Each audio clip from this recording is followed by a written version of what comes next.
back, everyone. My name is Patrick. You're watching the Oilers Rundown. First off, my apologies for the video quality for the Fanatic Rundown last night from Rogers Place.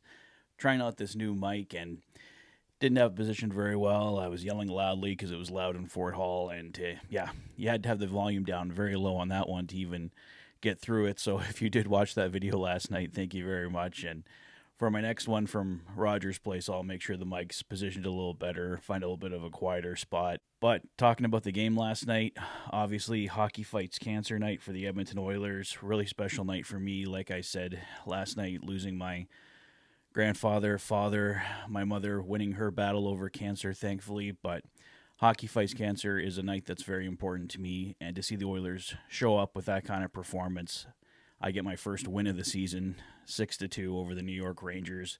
Just an amazing, very special night. And to see Vasily Podkolzin finally get that first goal as an Edmonton Oiler, you could see the relief in his face and felt so good for him. Kasperi Kapanen, one of the newest Oilers, gets his first point as an Edmonton Oiler, assisting on one of Connor McDavid's 2 goals on the night. Evan Bouchard was 50-50 for the game. He ends up coming in, scores a big goal. And Darnell Nurse, a shorthanded goal coming back into the lineup last night. Loved his little motions after knocking his head there. All is good up there. Concussion cured for Darnell Nurse.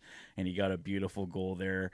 All coming together for a big 6-2 victory over the New York Rangers. The perfect way for the Oilers to close it out here as they head into a 5-day break beginning today. The Oilers did make a move following the game last night. They have loaned forward Drake Caggiula and defenseman Josh Brown back to the Condors. I imagine Zach Hyman, Victor Arvidsson should be good to go for next Friday's game against Utah, so Drake Caggiula shouldn't be needed any further here for the Edmonton Oilers unless either of those guys has a setback.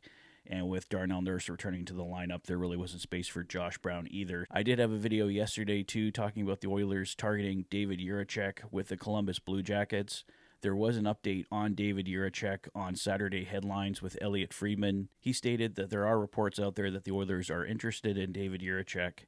However, he says he doesn't see a match between the Oilers and Blue Jackets, as the Columbus Blue Jackets are looking for a young player similar to David Jiricek in return. So for the Oilers, I guess that would be Matthew Savoy, Sam O'Reilly, something like that. We don't really have a equivalent defenseman right now. I mean, Boakey possibly, but he's been battling injuries here since he got drafted. So Elliot Friedman probably correct there that it might not be a match between the Oilers and Blue Jackets.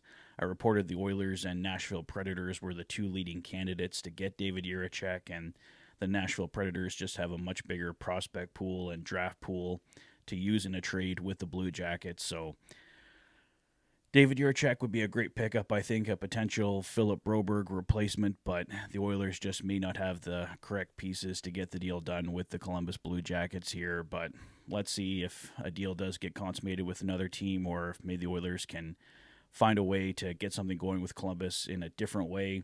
I mentioned in my video yesterday, maybe the Oilers could try and put together a package deal for both Ivan Provorov and David Jiricek, and maybe a bigger deal could be worked out that way that entices both teams, but we'll have to wait and see. I think with the Oilers going out with a 6-2 victory here going into the break, there might not be the urgency for the Oilers to make any moves over this 5-day break. We kind of rumored whether the Oilers would be doing any changes, so I imagine the Oilers probably just stand pat. I mean, it is just one game, so you can't judge too much off of it, but it is a big step in the right direction here for the Oilers. They're now 11-9-2 on the season, so like I said, it could be a quiet time here over the next 5 days for the Edmonton Oilers, or possibly GM Stan Bowman gets to work on making some changes, but let's see what happens. For now, the Oilers happy with a big 6-2 victory over the New York Rangers last night, and the team starting to come together. Stuart Skinner, I think, had a great game last night. Connor McDavid, being Connor McDavid, a couple big goals. First goal for Vasily Podkolzin. Darnell Nurse comes back into the lineup, gets a big shorthanded goal. So a lot of positive signs in last night's game here for the Edmonton Oilers. So I think that's all I got for now, guys. Let me know your thoughts on everything in the comment section below. If this is your first visit to the channel and you like what you see, please consider liking and subscribing for all the latest Oilers content. You've been watching the Oilers Fanatic. Thanks for being a fan.